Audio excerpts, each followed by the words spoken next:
Buenas tardes. Siguiendo con el ciclo de turismo, museos, ciudades, toca hoy el turno del punto de vista de un artista. Y no voy a presentarlo porque creo que lo conocen sobradamente. Solamente decir que es Eduardo Arroyo, pintor, escultor español, que triunfó en Francia con la figuración narrativa y a su vuelta aquí a España, después del exilio, ha tenido múltiples exposiciones retrospectivas. No solo se ha dedicado, como digo, a la pintura y a la escultura, sino que también ha triunfado como ilustrador de libros, ha trabajado también con directores para escenografías de teatro y de ópera. Y desde el punto de vista de la literatura, tiene numerosos ensayos, memorias, una obra de teatro. Y solamente voy a destacar uno porque se presentó aquí hace muy poco, Al pie del cañón, un recorrido por el Museo del Prado como un testimonio desde su mirada de pintor. También anunciarles que mañana o pasado mañana se inaugura aquí en el Museo del Prado una exposición suya titulada El Cordero Místico, de los hermanos Van Eyck, que es una manera de interpretar, como ha hecho en otras ocasiones, las obras clásicas. Invitarles a que vayan. Gracias. Bien. Bueno, muchas gracias por su presencia en esta tarde tan calurosa, que se está bastante bien. Y, bueno, decirles que aunque que no se asusten porque no voy a leer. Aparte que no voy a leer porque no sé, o que leo muy mal. Entonces lo que voy a hacer, esto es una especie de guía que me he hecho así un poco para hablar, tratar de hablar de una cosa. Esto es ya voy a decir que esta invitación es una invitación envenenada. Es muy complicado, ¿no?, para mí hablar de esta cosa tan rara y que me ha acompañado toda mi vida, como una casa, como mi casa, que son los museos, sean los museos como los llaman los italianos, de arte antica o los de arte contemporáneo. Entonces, en realidad, pues he aceptado esta invitación por diferentes motivos, pero también de una manera un poco inconsciente, en la medida de que siempre me han, aunque yo le he dado a esta pequeña charla el título de El Museo como Cielo Protector, muchas veces el cielo se ha convertido en tormentoso para mí y no ha sido protector en absoluto. Al contrario, no me ha matado con un rayo porque he tenido la prudencia de no salir de casa, pero vamos, me hubiera podido ocurrir, ¿no? Entonces sí quería hacer unas pequeñas reflexiones. Voy a hablar un poco del Prado, pero yo creo que las personas que me han invitado a esta charla, lo que pretendían, visto, en fin, mi vida, que ha pasado, la mitad de mi vida la ha pasado fuera de España, pues quizá una reflexión también sobre los otros museos, lo que ha sido mi vida con los museos. Y voy a hablar un poco del Prado, porque estamos aquí de un lado, por otro lado porque me siento tremendamente involucrado. Quiero decir que después mientras que he escrito este texto que se llama Al pie del cañón, pues me he tenido que aproximar mucho al Prado, y el Prado me ha hecho ver cosas que no había visto, que habían pasado delante de mí sin verlas.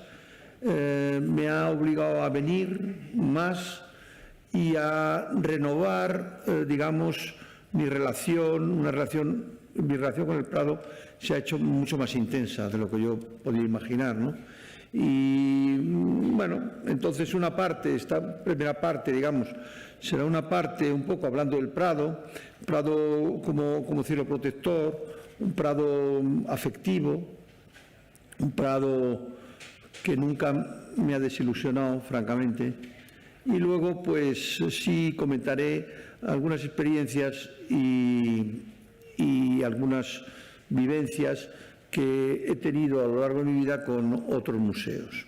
Bien, hay una distinción en mí importante. Yo distingo dos situaciones importantes para mí. Una es el Museo de Arte Antica, como sería el Prado, que no es un museo de arte antica. Para mí, y eso lo diré, para mí el Prado es la casa de los pintores, es mucho más, es otra cosa, es la explosión de la pintura, es nuestra casa, es mi casa, ¿no? Y también la de arte contemporáneo, arte moderno, que son museos con los cuales yo mantengo unas relaciones algunas veces conflictivas o indiferentes, ¿no? Y sobre todo debido a la evolución que los museos de arte contemporáneo han tenido estos últimos años, en lo que se han convertido en la gran proliferación de museos. Cuando yo me formé como joven pintor había muy pocos, y hablaré un poco de esto también. Y mientras que yo creo que esa idea de la pintura que está en el tiempo, ¿no? Esa idea del museo antico, del museo de la vida, del museo de la pintura que ha traspasado siglos y que ha resistido a los embates del tiempo, ¿no? Físicamente incluso, ¿no? Y entonces esto, pues, no sé, me lo hace quizá más cercano, menos, me encuentro quizá un poco mejor, me encuentro mi estado de ánimo en museos de arte antico, pues me hacen estar un poco más, me siento más protegido, menos amenazado, ¿no?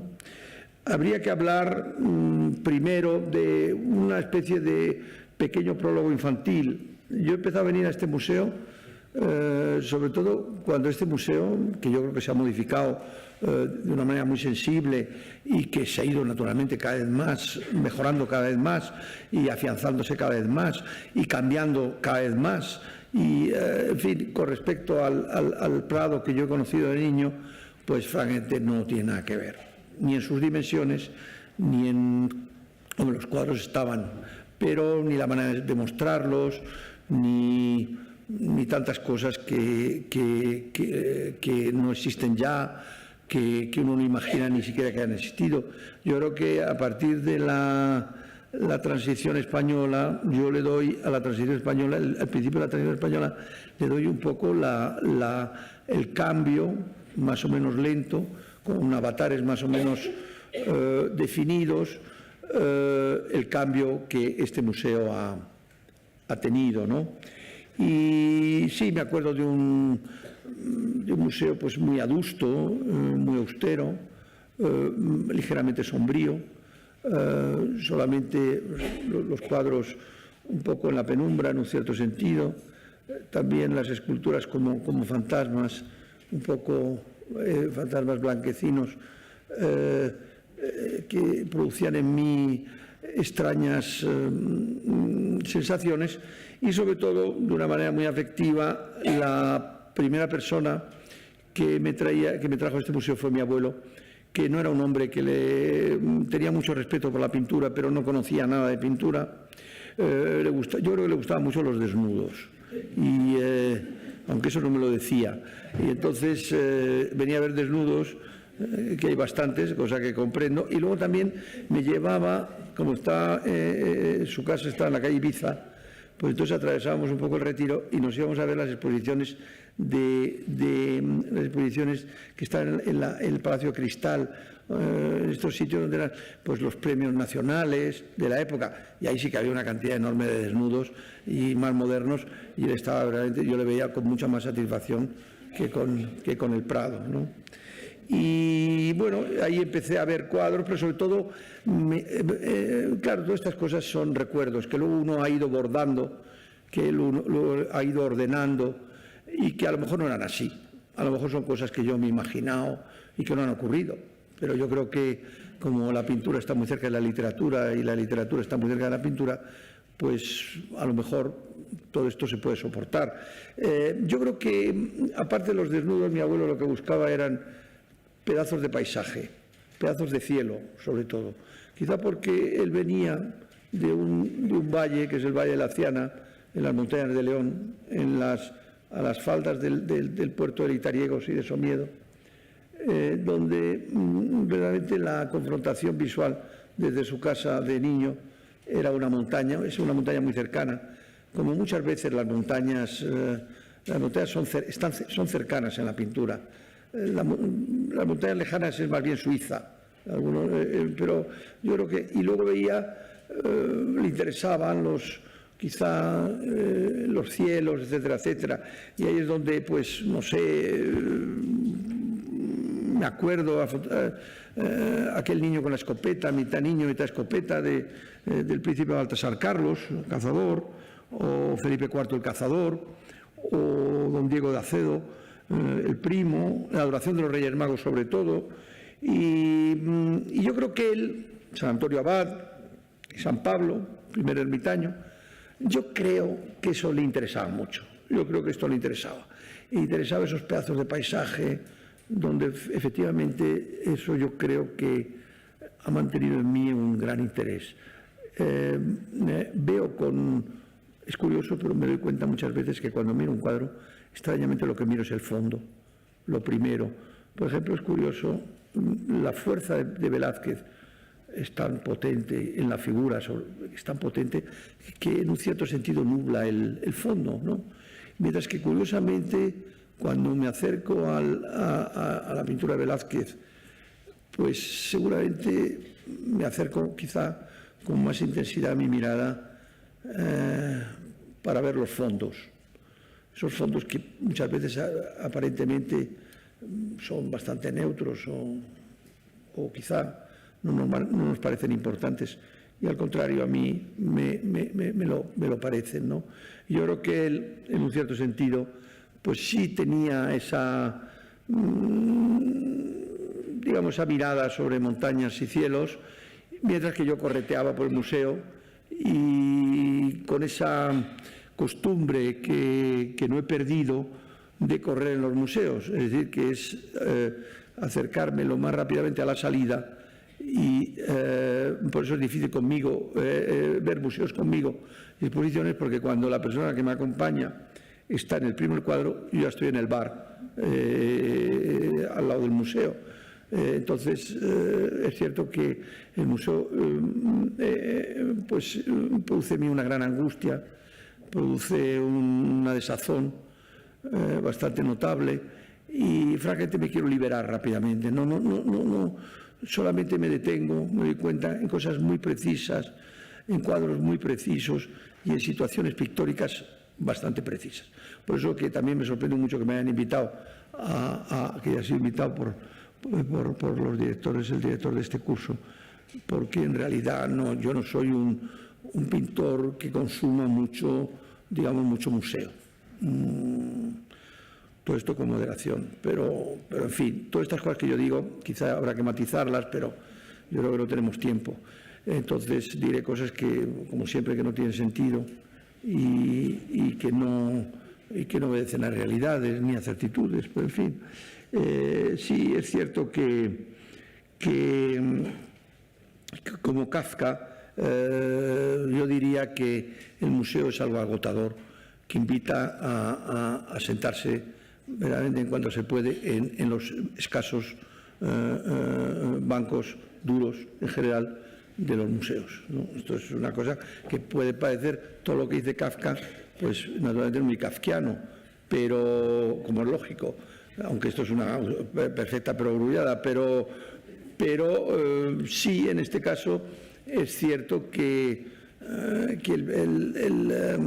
el museo agota, el museo destruye en un cierto sentido, aunque yo sigo repitiendo y lo seguiré manteniendo, que protege, que es un cielo protector, ¿no?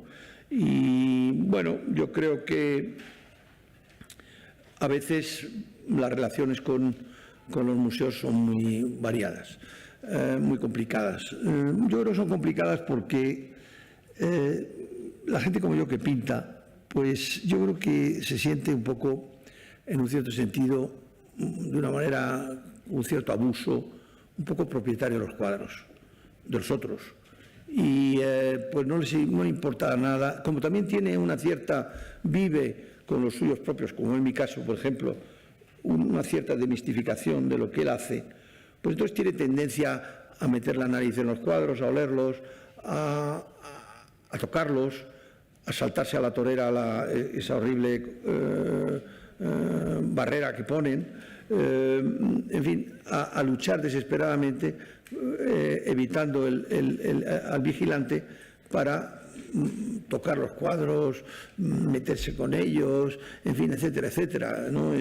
A mí eso todavía me produce verdaderamente unos grandes deseos, ¿no? de hacerlos míos, pero hacerlos míos físicamente, en un cierto sentido, cosa que comprendo que esta historia no es muy edificante y sobre todo que no me parece que sea aconsejable con la cantidad de gente que viene al museo. Si todos metieran el dedo en el museo, pues ocurriría como ocurrían esas cosas que a mí me impresionaban mucho, que eran cuando yo era niño en Madrid y iba uno a comprar el billete del metro y había un rectángulo de mármol donde uno ponía las monedas, y al final las monedas habían usado y le habían hecho como una huella al mármol blanco.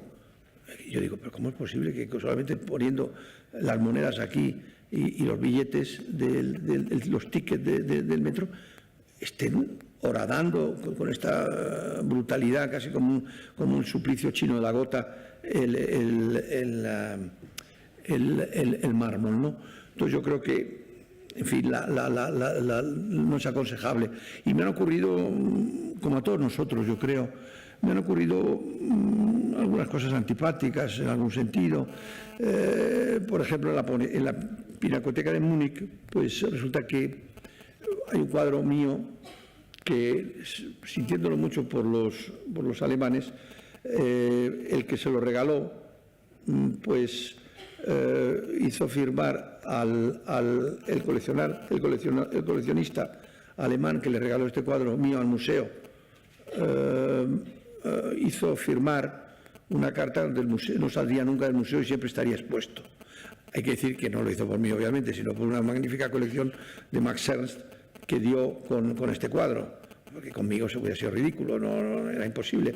Pero claro, les exigió, quiere decirse que el cuadro, que yo creo que no les interesa para nada, pues está expuesto.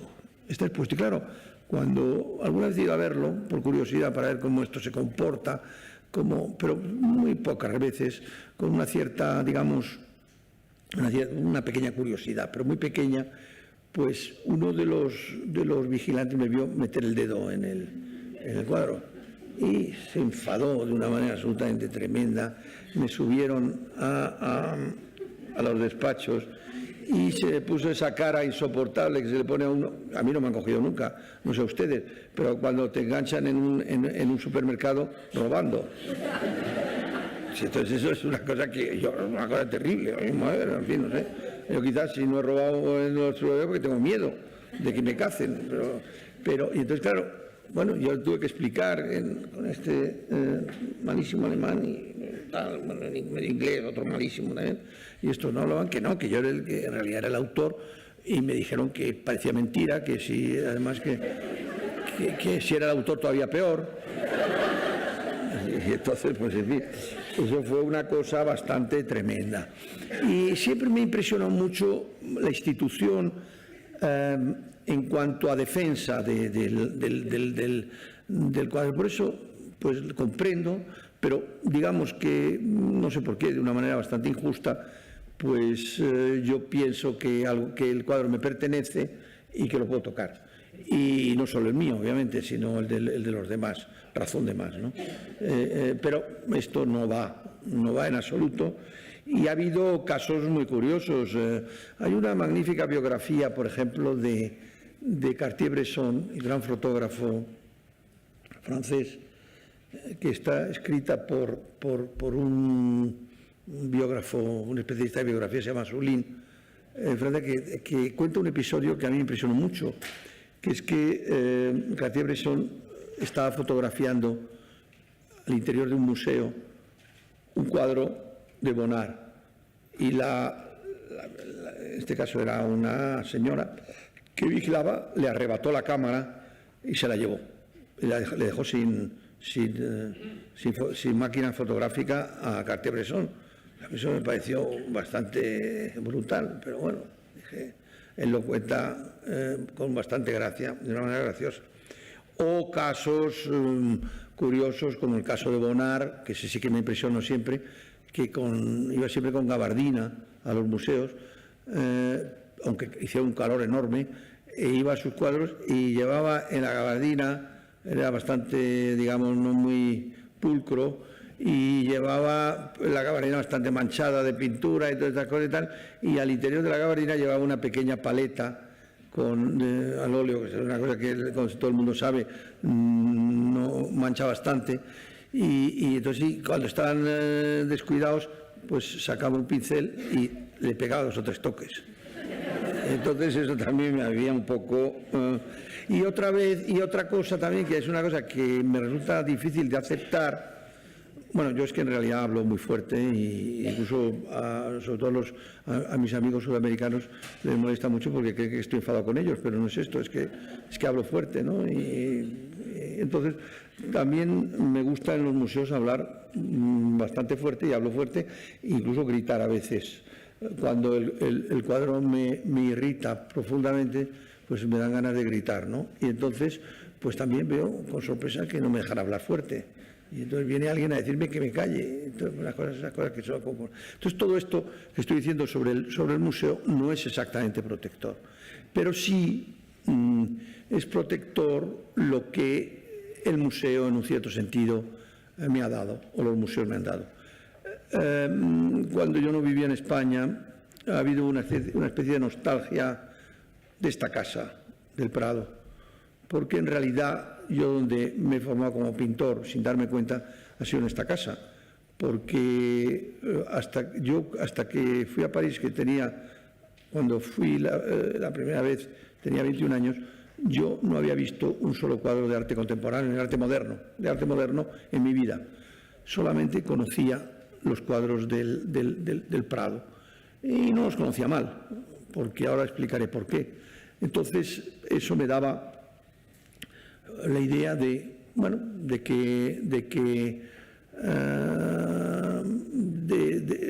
me daba esa mirada lejana y melancólica desde París del Prado, cosa que no me ocurrió, por ejemplo, nunca con el Louvre. Me ocurrieron otras cosas con el Louvre interesantes, pero no exactamente. Entonces había esa especie de recuerdo, y eso ha producido en mí ha producido una serie de cuadros.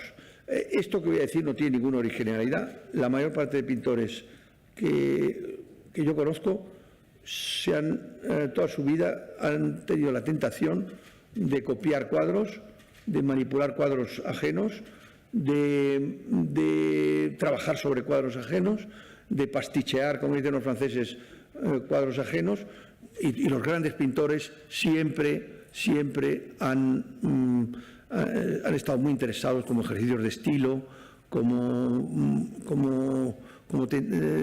tentaciones para comprender la pintura, de pintar, de repintar, de traducir cuadros preexistentes, ¿no?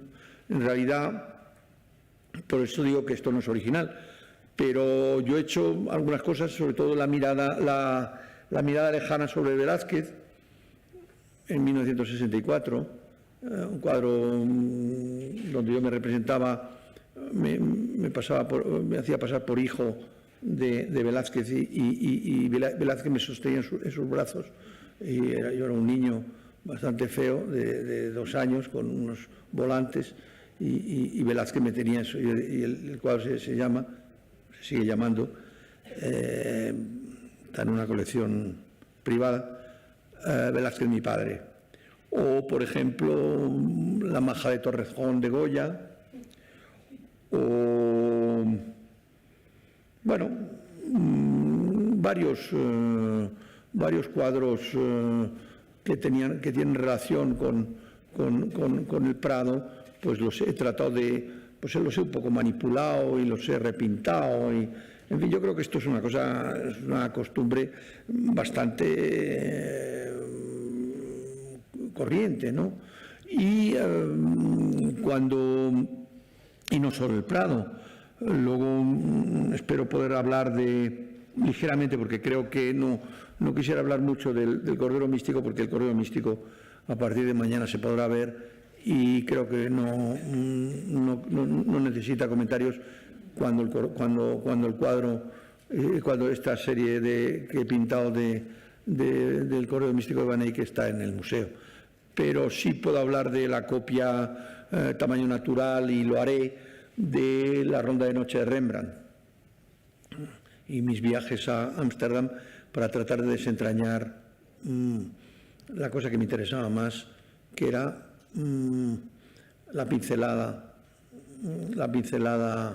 de Rembrandt, el deslizamiento del pincel por la tela, en fin, todas estas cosas que nos interesan y que nos angustian, porque es lo que nos da el instrumentos que tenemos quizá para conseguir, que yo particularmente no consigo nunca, que es la posesión o el afianzamiento del lenguaje pictórico, ¿no? Y bueno, yo querría seguir hablando del Prado y de la protección del Prado. Yo lo que voy a contar seguramente me lo he inventado. Me parece una cosa tan rara que creo que me la debo inventar, pero en una época ya de adolescencia y de toma de conciencia de que esta vida de Madrid no era para mí la más adecuada y que venía al Prado, incluso cuando he venido a España en circunstancias que no eran muy favorables para mí, y que venía a visitar el Prado, y ahí es donde yo creo que tiene la justificación del título de esta pequeña charla. Yo veía las paredes moverse, como si respiraran, es decir, como si las paredes fueran como de caucho, como neumáticas, que respiraban como una situación humana, y que hablaban, susurraban y decían que la pintura nunca te abandonará, la pintura nunca te va a delatar, que estos días de asfixia se terminarán, que este país cambiará algún día. Pero mientras tanto la pintura estará siempre aquí. La pintura no se puede destruir, la pintura es eterna, es mucho más que eterna. La pintura es imposible romperla ni destruirla. Por eso me divierte bastante ver, por ejemplo, sobre todo en los museos de arte contemporáneo, cuando veo a los que cuelgan los cuadros míos, los veo con unos guantes blancos para no mancharlos. Bueno, yo esa cosa me río mucho, porque y no solo yo, nosotros lo que hacemos es maltratar a los cuadros, pegarle patadas, unos 7 normalmente en el cuadro, algunos ojales que aparecen por allí, y luego sobre todo la marca de los dedos sucios en los lados de los cuadros. Quiero decir que realmente yo creo que los artistas maltratan los cuadros, que afortunadamente los museos protegen, y sobre todo esa figura que me gustaría dedicarle dos palabras que a mí me gusta mucho y que admiro mucho, que es la del restaurador. Yo no podría, absolutamente no lo he hecho en mi vida, no lo haré jamás, retocar un cuadro mío. Para mí el cuadro, cuando está firmado y por delante y por detrás y con un título y he puesto contra la pared, es decir, que el cuadro, considero el cuadro terminado, yo ese cuadro no lo voy a volver a tocar más. El cuadro ahí se queda, y claro, estos cuadros, viajes, líos, frotes, todas estas historias se van degradando, se van destruyendo, y luego hay estas personas extraordinarias que son los restauradores, y no lo digo tanto por mí, pero sino verdaderamente las grandes satisfacciones que dan a los que, como yo, y como ustedes, porque están aquí, les interesa la pintura, ¿no? Hemos tenido últimamente ejemplos absolutamente extraordinarios del trabajo de los restauradores, sobre todo en este museo, en todos los museos, pero aquí particularmente, con resultados absolutamente impresionantes, ¿no? Yo tendría que hablar también, después de estos, digamos, de la protección contada por los otros, ¿no? Hay, digamos, mi amigo Jorge Semprún, que recibió verdaderamente durante el tiempo que, antes y después, y durante el tiempo que fue ministro de Cultura de este país, críticas muy acerbas y muy duras y muy violentas. Creo que uno de los méritos de Jorge Semprún fue verdaderamente este museo no lo necesita, pero yo creo que, como todo ser vivo, necesita también afecto, ¿no? Necesita también un cierto sentido de cariño, y yo creo que él trabajó mucho para el Prado, desde su punto de decisión y de que le daba el cargo de ministro, ¿no? Y en sus libros hablaba y escribía sobre el Prado, sobre todo el Prado, como protección política. Ese momento que él era responsable, el primer dirigente responsable de la lucha clandestina contra Franco del Partido Comunista de España, ¿no? Y entonces las citas, él lo cuenta de una manera muy interesante y de una manera muy perspicaz, que las citas políticas él las daba en el museo, cosa porque sentía que el museo era el sitio más seguro de Madrid, el Museo del Prado. Y luego además había una cosa que él utilizaba mucho, que ahora no se puede ver, que son esas extravagancias que de vez en cuando los museos hacen, que tenían su gracia, a mi modo de ver, pero bueno, que yo creo que tampoco es necesaria. Era necesaria que ustedes, bueno, solamente los muy mayores, ya como yo, pues se acordarán de que las meninas se veían con un espejo al lado. Y entonces, claro, el espejo daba él se ponía delante, pero veía quién entraba y quién salía en la sala donde las meninas estaban colocadas. Eso le daba una gran seguridad, comprendía perfectamente la situación, comprendía, gracias a la pintura, comprendía perfectamente la situación geográfica donde se encontraba en ese momento, y en ese momento efectivamente se daba cuenta de que el Prado era un terreno privilegiado de protección política. Esto lo ha escrito con mucha, lo digo muy bien, y lo ha escrito además pues de una manera, como escribía él, bastante autoirónica. Por ejemplo, daba citas es un episodio bastante curioso. Daba citas aquí a unos militantes del PC francés, que eran dos franceses que no habían venido nunca a España, y los citaba en el Prado. Estos dos militantes serios, importantes y valerosos, que venían aquí a trabajar durante un tiempo en la clandestinidad contra el régimen de Franco, pues claro, se quedaban muy asombrados y él ha escrito que lo que más les importaba a estos dos militantes era el cuadro de las lanzas. Y entonces yo me imagino estos dos jóvenes, esta pareja que no era una, pero que eran una pareja de militantes que parecían que eran marido y mujer, pues digamos que trabajaban y comunicaban con Jorge en un sitio verdaderamente tan extraño como podía ser para ellos el Prado, ¿no? O sea que hay ese aspecto que ahora, bueno, pues afortunadamente no. El Prado ha servido para muchas cosas, ¿eh?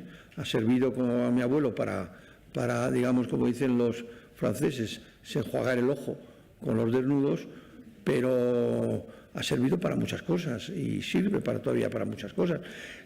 Nosotros, en realidad, quizá el Louvre ha servido mucho más. Y además, el Louvre lo han contado de una manera quizá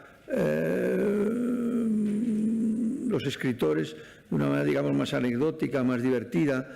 El Louvre era un museo que también el Prado, donde en realidad los pintores vivían, donde cocinaban, donde las familias vivían al interior del museo, donde se calentaban, donde había chimeneas, donde se hacía fuego.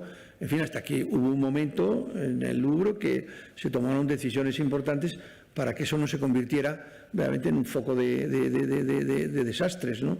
Y afortunadamente, pues como ocurre siempre, no ocurrió nada, pero el museo servía para eso, ¿no?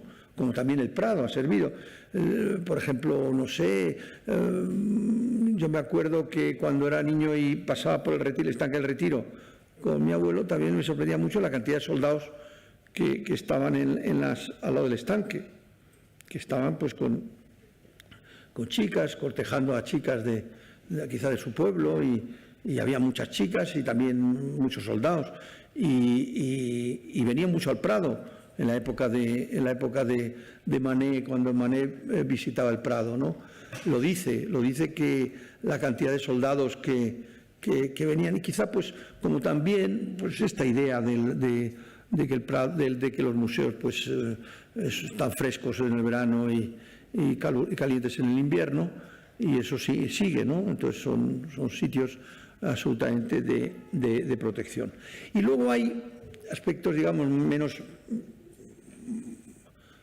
prosaicos de los que estoy describiendo, que son muy particulares, que a mí me impresionan mucho, y para seguir con el Prado, pues me doy cuenta de que el Prado está gobernado por ángeles. Los ángeles gobiernan el Prado, o sea, los ángeles vuelan.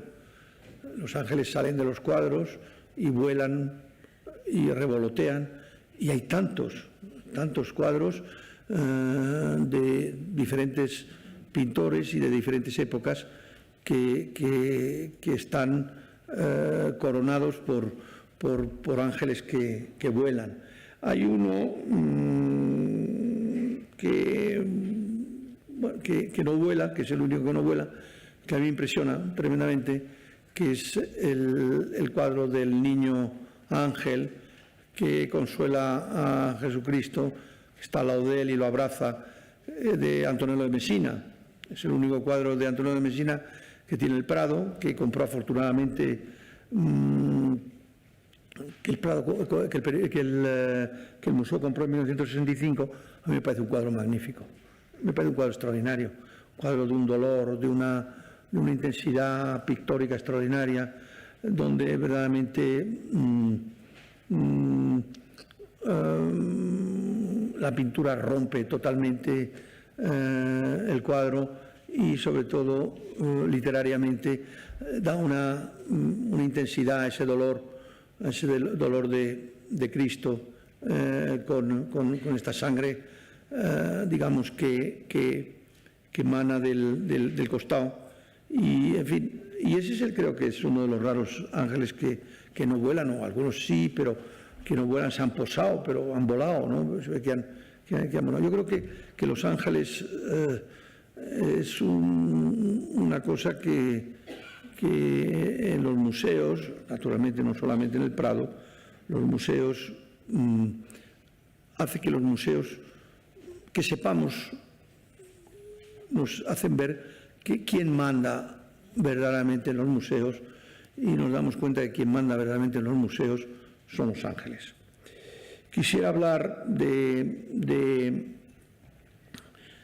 tres personas que no les dirán nada a ninguno de ustedes, que fueron parte de mi relación con el museo. Eran tres profesores míos del Liceo Francés de Madrid, donde yo estudié una parte del bachillerato, hasta que me echaron, una parte del bachillerato. Y estos eran 2 pintores y un latinista, 3 personajes realmente, yo tengo que decir, emocionantes.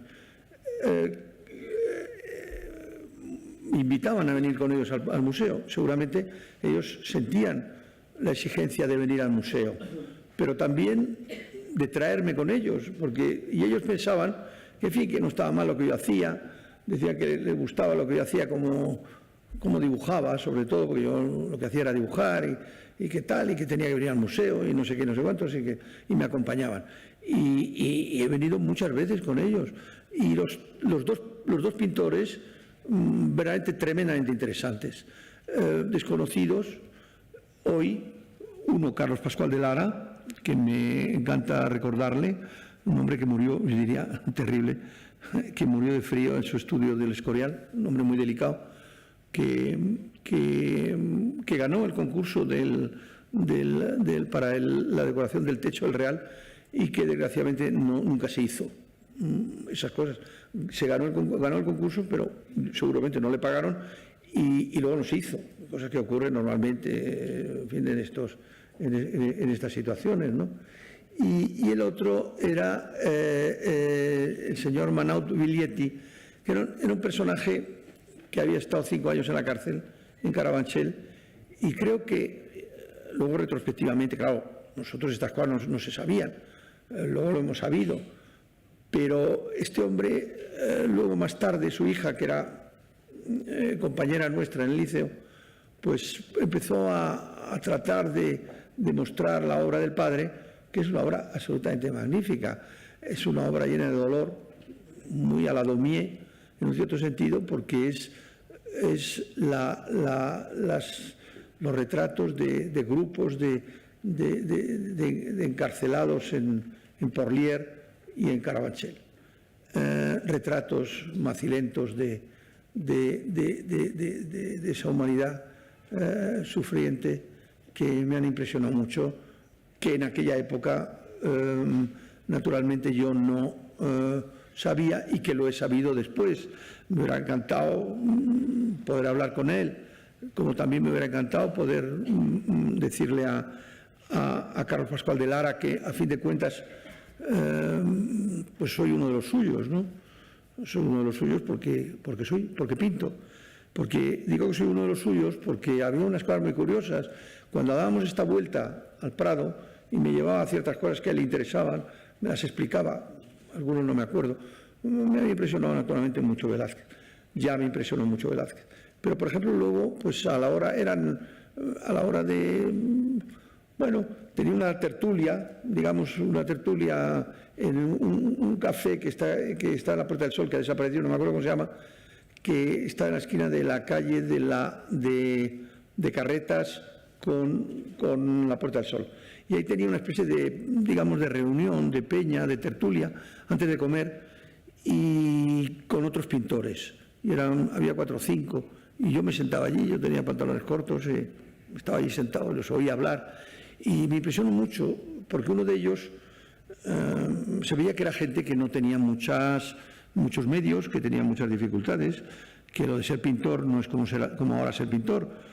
Ser pintor, en la época de mi juventud y de mi infancia, era una cosa complicada y sobre todo destinado al dolor y a la miseria. Y entonces uno de ellos, eso me impresionó muchísimo, estaba vestido de barrendero del Ayuntamiento de Madrid, con aquel traje que ahora no se ven, pero que eran trajes de pana marrón, y tenían las insignias en la derecha e izquierda de la solapa del escudo del Ayuntamiento de Madrid. Y era pintor, pero era barrendero. Entonces vivía de eso. Yo, a pesar de que yo tenía 12 años, una cosa así, o 10 años, 11 años, en fin, veía, esto me parecía verdaderamente bastante terrible y en un cierto sentido bastante miserable, ¿no? Y era con estas personas con las cuales yo, con estos, digamos, mayores, que tenían la generosidad de traer a un joven ignorante a dar vueltas con él en el museo, ¿no?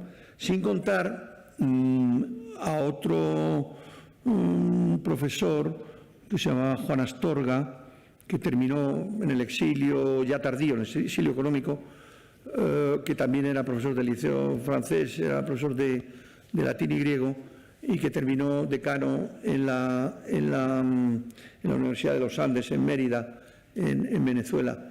Y él era un formidable, un intelectual extraordinario, brillantísimo, y a él me hablaba de los cuadros muy diferentemente, a pesar de que él conocía muy bien la pintura, pero me hablaba de los cuadros, creo que todo esto quiero recordarlo, diferente de cómo me hablaban los pintores. Me hablaba de los cuadros literariamente.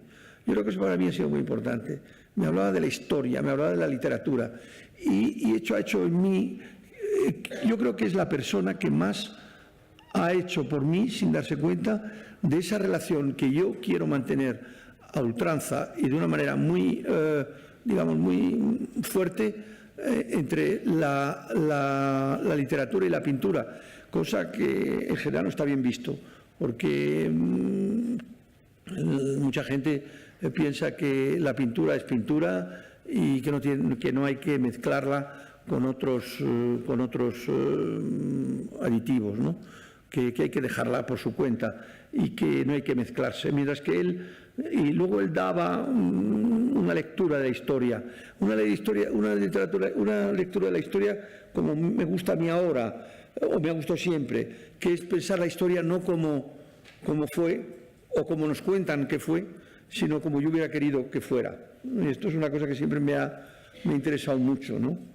Y este fenómeno, esta obsesión por el ángel, yo creo que esta obsesión por el ángel se lo debo a los museos, a todos los museos. Los ángeles realmente me preocupan, algunas veces me angustian. Las cosas que vuelan son siempre un poco angustiosas en un cierto sentido, ¿no? Y he querido recordar a un cuadro, que no es un cuadro aquí, que no es un cuadro que ha desaparecido completamente. No es un cuadro, es un dibujo de Paul Klee, que es que representa un ángel. Y este cuadro, este dibujo, pues era propietario de ese dibujo Walter Benjamin. Y Walter Benjamin, pues cuando empezó a huir en Francia, en París, hacia Marsella y acercarse a la frontera española para huir de la ocupación y del nazismo, no se atrevió a llevarse ese dibujo de Klee que había comprado, y se lo dio en custodia, le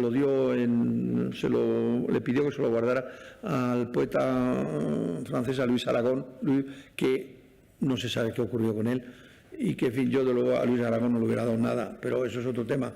Pero eso son pequeñas maldades mías, que como todavía no he dicho ninguna, pues entonces me ha salido así. Pero entonces hay una descripción bella de este dibujo de Bernard White, del biógrafo de Walter Benjamin, de este Angelus Novus, que para mí es obsesionante, ¿no? Que dice así: representa un ángel que parece querer alejarse de algo que está mirando con fijeza. Tiene los ojos y la boca desmesuradamente abiertos y las alas desplegadas. Este es el aspecto que cobra el ángel de la historia. Su rostro mira hacia el pasado. Cuando vemos un eslabonamiento de sucesos, él solo ve una catástrofe que no deja de amontonar ruinas para luego tirarlas a nuestros pies. Bien quisiera el ángel retrasarse, despertar a los muertos y juntar lo que se derrumbó. Pero la tormenta que sopla desde el paraíso es tan potente que se enredó en sus alas y ya no puede cerrarlas. Esa tormenta le lleva sin reparo hacia el porvenir, al que da la espalda, mientras que frente a él se acumulan las ruinas hacia el cielo. Esa tormenta es lo que llamamos el progreso. Esto es un texto, a mi modo de ver, magnífico, de Walter Benjamin, que me impresiona mucho y por eso he querido leérselo, muy mal, por cierto, pero se lo he leído. Y este tipo de... me ha llevado a tomar muy en consideración, y eso lo debo a los museos en general, no a la figura del ángel. Últimamente, bueno, no me gusta hablar mucho de lo que estoy haciendo porque si lo cuenta uno, ¿para qué hacerlo? Ya lo ha contado, pues no, por eso no hay que contar nunca los cuadros que uno está pintando. Pero sí diré que puedo hablar de ello porque lo he terminado, una serie de cuadros que voy a exponer seguramente en París en el mes de octubre, que es sobre la parábola bíblica de la lucha de Jacobo y el ángel, que es una parábola absolutamente extraordinaria. Este ángel que cae en picado sobre Jacob y que entabla ese pugilato o esa lucha, ¿no?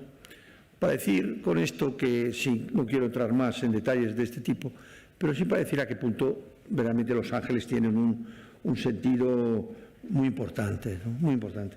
Y luego, pues yo quisiera decir que las analogías, como cuando uno escribe, necesita ayudas analógicas, casualidades, coincidencias.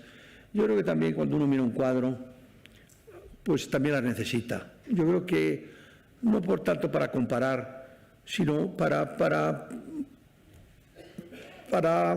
poseer, digamos, el cuadro.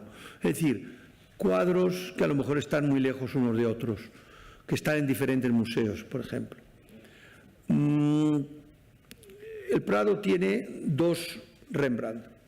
Hay un cuadro que a mí me encanta, bueno, es un cuadro excepcional. Uno de ellos, el llamado anteriormente Artemisa, que ahora se llama algo en torno de Holofernes. Este cuadro que representa a la mujer de Rembrandt, Sastia, es un cuadro absolutamente extraordinario, un cuadro que te hace soñar, un cuadro magnífico, es un cuadro de una maestría pictórica impresionante, y curiosamente en esa sala, yo no voy a hablar de este cuadro, ustedes lo ven, lo pueden ver, lo han visto 30.000 veces y no se trata de eso, pero curiosamente en esa sala hay una cosa, un gallo muerto al revés, colgado. Y es una cosa que cuando lo vi, y eso lo vi recientemente, porque yo creo que, bueno, no me atrevería a asegurarlo, pero yo casi creo que forma parte de cuando se ha remodelado el Prado, que se ha creado esa sala donde se ha puesto el gallo un poco lejano de Artemisa. Y ese es curioso porque cuando yo fui a repintar la Ronda de Noche, que está en Ámsterdam, en el Rijksmuseum, que fui varias veces, en aquel tiempo yo vivía en Berlín, son años extraños, era el año 1975-1976, es el año de la muerte de Franco. Y iba bastante a Ámsterdam a tratar de comprender verdaderamente qué era ese cuadro impresionante que era la Ronda de Noche. Es un cuadro que luego yo he pintado, he repintado y que no sé, con mucho dolor, con mucha angustia, que ha durado mucho tiempo, tardé más de 4 meses en llevarlo a cabo. Es un cuadro que mide 6 metros de largo por 3 metros y pico de alto. En fin, es un cuadro complicado. Y ese cuadro, hay un personaje extraordinario, misteriosísimo, porque eso es la historia de las cosas de la pintura, de los cuadros. Cuando uno los mira, trata de penetrar en ellos, de ver lo que no está, o detalles simplemente de un cuadro que te hacen absolutamente soñar. Hay una niña que está en segundo plano detrás del capitán Cook, que tiene una gallina también muerta con la cabeza para abajo, que la tiene metida en una especie en la cintura, sujeta con una cinta en la cintura. Y es extraordinario hacer volar la imaginación, me parece, cuando volví a ver yo siempre prefiero, no sé por qué, prefiero llamar siempre ese cuadro Rema de Artemisa, ver que en las proximidades del cuadro hay un cuadro más, digamos, de menos importancia, en un cierto sentido, sobre todo de tamaño, que es ese gallo muerto, ¿no? Esto me parece una cosa muy importante. Como me parece muy importante en los cuadros las manos, en los museos de todo el mundo, siempre es una cosa, eso para mí es importante. Es importante por muchas razones. Primero, porque considero que lo más difícil que existe en la pintura, en la ejecución de cuadro, es pintar manos. Por eso la mayor parte siempre nosotros, que somos incapaces de pintarlas, siempre pintamos un florero delante. Entonces la gente no se da cuenta porque hemos sido incapaces de pintar la mano. Entonces eso es una cosa que las manos es complicado, las manos es muy complicado. Y entonces pues yo sí estoy obsesionado por las manos y entonces, como por ejemplo, pues en la lección de anatomía de Dr. Tulp, por ejemplo, esa mano pintada por Rembrandt, esa mano descarnada de ese cadáver, es bastante impresionante porque es verdaderamente la protagonista del cuadro. Mira que ocurren en ese cuadro cosas excepcionales, esa lección de anatomía, es impresionante, pero esa mano es increíble. Cómo esa mano llena de poder y asfixiante que ustedes han visto aquí, que Bacon ha repintado, que es la mano, creo que es la mano izquierda, no quiero equivocarme, del retrato del Papa Inocencio X, que está en Dona Pamphili, en Roma, ¿no? Y que cuando se hizo la exposición de Bacon en este museo, pues se trajo. Y entonces, esa búsqueda de sorpresas, ¿no?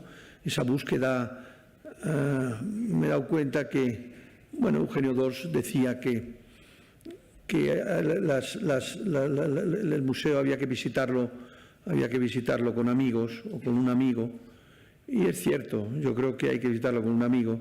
Yo he visitado con varios y algunas veces las cosas se han convertido en fenómenos surrealistas. Me acuerdo algunas cosas extrañas con Antonio Saura, por ejemplo, o con mis amigos Gilles Ayol, el pintor, y también el director de escena Claude-Michael Gruber, en el Louvre lo hemos hecho y también lo hemos hecho en este ejercicio aquí en el Prado, que es buscar lunares de las personas, ¿no? Puntos negros en los rostros, como obsesiones, como ver cómo una cosa tan banal, tan aparentemente tan fácil, el depositar con la punta del pincel un poco de sepia oscuro sobre el rostro de una mujer o de un hombre y hacerle un lunar. Pues parece una cosa muy, muy fácil y a mí me parece una cosa difícil.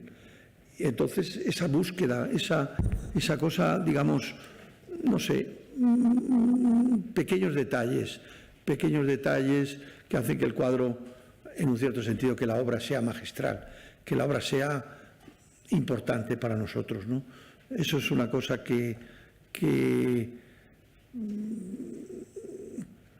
es difícil de explicar, que es difícil de formular, porque yo creo que cada uno tiene la suya, ¿no? Que es verdaderamente el mirar lo que no está, ¿no? Es decir, lo que no es. Yo tengo mucha envidia, hombre, lo pudiera obtener, porque mis amigos del Prado sí me lo concederían, pero mi amigo Guy de Rougemont, el pintor, con el que he venido muchas veces al Prado con él, un pintor francés que vive en Francia, pero que ha vivido mucho en España, hemos venido varias veces al Prado y me contaba una anécdota que a mí me impresionaba mucho cuando él era joven y yo no vivía en España, que entonces le daba dinero a un poco de una propina a uno de los vigilantes y entonces el vigilante cerraba los dos extremos, los dos cuadros extremos de la carroza de heno del Bosco. Y entonces lo cerraba el cuadro y aparecía una formidable grisalle que nosotros, pues yo lo comprendo, no tenemos ocasión de ver, pero que me parecía para mí tan importante que nosotros que él tuviera el privilegio, medio propina, de poder, por un lado, ver ese cuadro magnífico, ese tríptico magnífico de Bosch, y al mismo tiempo después ver digamos, ese armario, esas dos hojas de armario que lo cubría, ¿no? Eso son pequeñas anécdotas. Los museos están absolutamente llenos de este tipo de anécdotas que la mayor parte del tiempo pues no tienen ninguna importancia ni ningún interés, pero que a mí me siguen impresionando, ¿no? Me siguen interesando, ¿no? Y luego pues tengo que hablar, claro, de otros museos. Hay un museo, por ejemplo, que no es muy conocido. Yo creo que me atrevería a decir que después del Prado es el museo que me interesa más.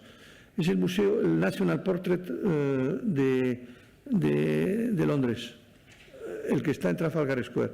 Es un museo magnífico y es un museo únicamente dedicado al retrato. Es una cosa absolutamente excepcional. Hacen exposiciones temporales con temas interesantes en torno al retrato.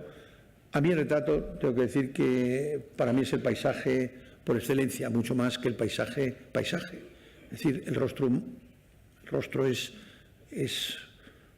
para mí el paisaje ideal, ¿no? El que me sorprende, que me emociona y que me interesa. Y que muchas veces, que he practicado, y yo he practicado bastante porque he practicado mucho más la figura que digamos que la naturaleza muerta, el still life o el paisaje, ¿no? Entonces, este museo es un museo verdaderamente, repito, extraordinario por la riqueza y porque demuestra que es una cosa muy importante. Aparte que yo creo que no se comprenden verdaderamente las grandes ciudades sin museos, incluso las pequeñas, pero demuestra que hay museos que tienen un alma particular, que no todos los museos tienen que ser iguales y que desgraciadamente yo creo que ahora está ocurriendo que con los museos, no digo con todos, lo quiero matizar, pero con una buena parte de museos de arte contemporáneo, arte moderno, que resulta que son museos que se parecen todos bastante, que tienen los mismos tipos de colección, que tienen los mismos artistas, el mismo tipo de cuelgue y prácticamente son monumentos de arquitectura que no quiero criticar, pero que se quedan en eso y que la homogeneidad de ellos los hace, a mi modo de ver, menos interesantes. Por eso me interesa un museo como el Museo de la National Portrait. Hay un descubrimiento extraordinario. A mí me interesa mucho la figura de Churchill.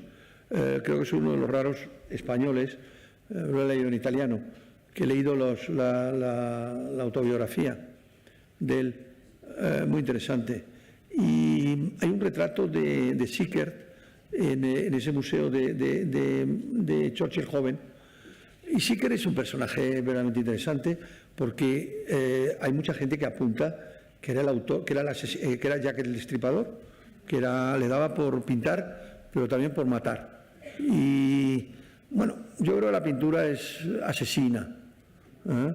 La pintura es verdaderamente de juzgado de guardia. Y Eso, la presencia de la sangre, pictóricamente hablando, es verdaderamente sorprendente y muy importante, porque también es lo mismo que los lunares. No se obtiene la sangre con facilidad. El color de la sangre, bueno, no hablamos si la sangre fluye y está todavía caliente o si la sangre está reseca. Pero en realidad no basta el carmín y el bermellón unir con sapiencia el carmín y el bermellón para producir esa imagen de sangre. Es una sangre hay que inventársela, porque cada sangre es diferente. Y por eso, pues, a mí me interesa tanto realmente un pintor como Caravaggio, que hay que verlo fuera de España y que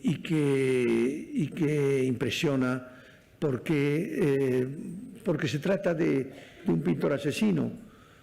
Se sabe de lo que habla, porque yo creo que cuando el pintor, cuando pinta, yo creo que yo le pediría de saber de qué habla, es decir, de saber de qué pinta, porque pinta, ¿no? Y yo creo que la fascinación de la sangre en Caravaggio es muy fuerte, porque él mismo era un asesino, porque él deja tirado a un rival en un reto con navaja en Roma, vamos a ver, lo digo mal, en una playa de Nápoles, me parece. Lo destripa y se va todavía lleno de sangre del rival. Y cuando vemos cómo la pinta, comprendemos de que sabe lo que habla.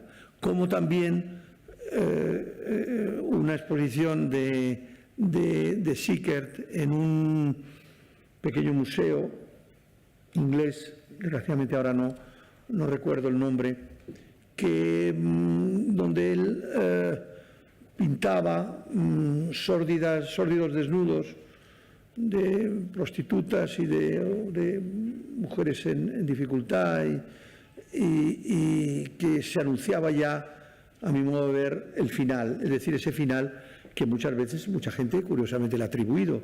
Hay textos muy sabios donde dicen que Sickert era Jack el Destripador y la pinta esa sangre también de una cierta manera curiosa, ¿no? O sea, no sé, los textos son curiosos, tampoco importa mucho, pero es curioso cuando el pintor, yo creo que cuando no le basta ya verdaderamente utilizar el pincel a modo de puñal hasta el final. No, necesita algo más cortante. No en vano se habla de la pintura al cuchillo, de la pintura con la espátula, y cuando el pintor rasga, rompe el lienzo, yo creo que por pura desesperación y por pura rabia, ¿no? Yo creo que me imagino en el Louvre que también le sorprendieron a Matisse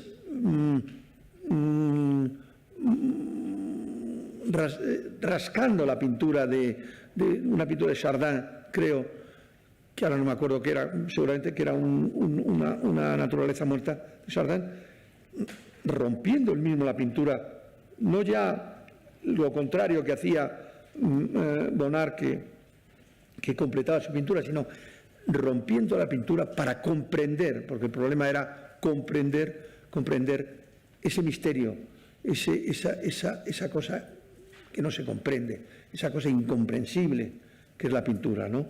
Entonces, esa pintura que nos hace, en un cierto sentido, que nos sorprende y que nos hace soñar, porque si, por ejemplo, por eso es difícil hablar también de cuadros que no los tenemos delante, aunque yo me niego absolutamente a hablar de mis cuadros cuando están delante, y también me niego de comentar los cuadros así públicamente, porque yo creo que son fenómenos muy íntimos, pero resulta complicado verdaderamente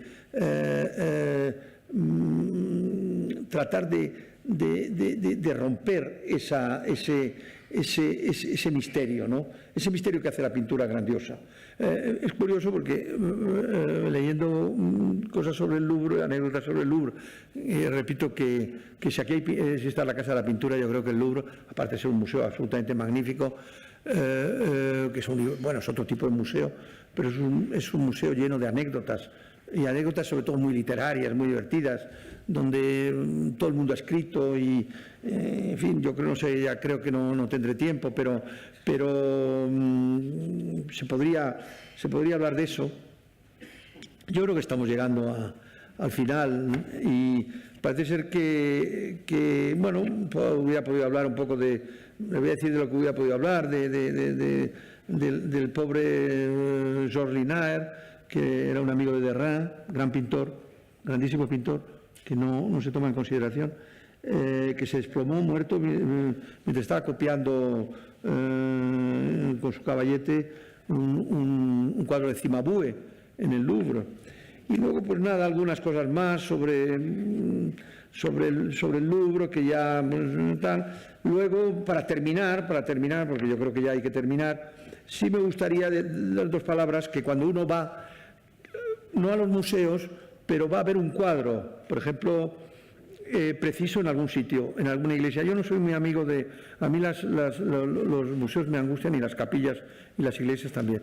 Pero bueno, de vez en cuando uno va, por ejemplo, he ido últimamente mucho porque lo he repintado, no repintado, pero pedazos de pintura del cuadro de Delacroix de la lucha de Jacobo y el Ángel, que está en la iglesia de Saint-Sulpice, en la plaza de Saint-Sulpice en París.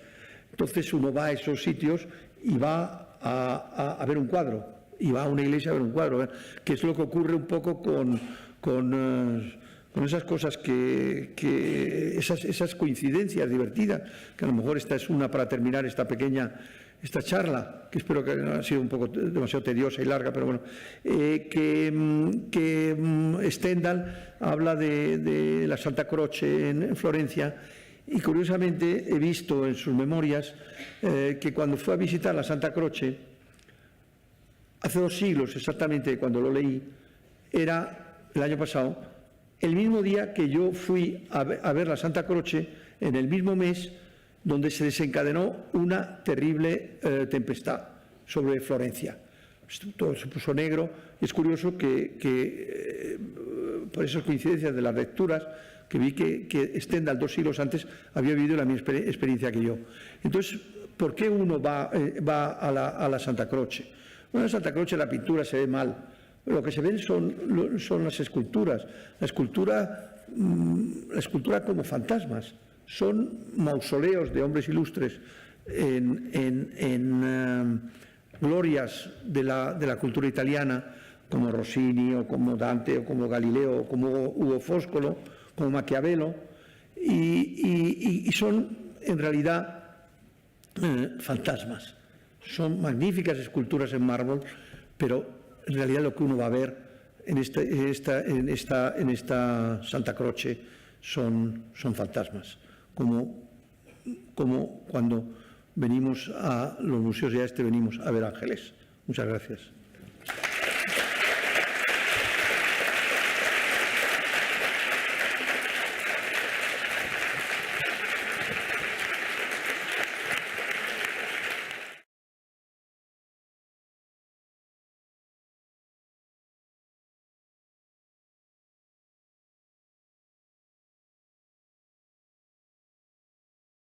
Esto ha sido todo, espero que haya sido de vuestro interés.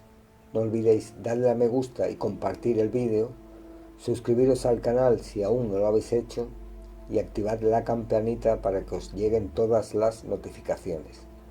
También podéis contribuir al sostenimiento del canal mediante donaciones vía Bizum al número que podéis ver en pantalla. Podéis encontrarnos en distintas redes sociales como dejamos indicadas. Un saludo y hasta pronto.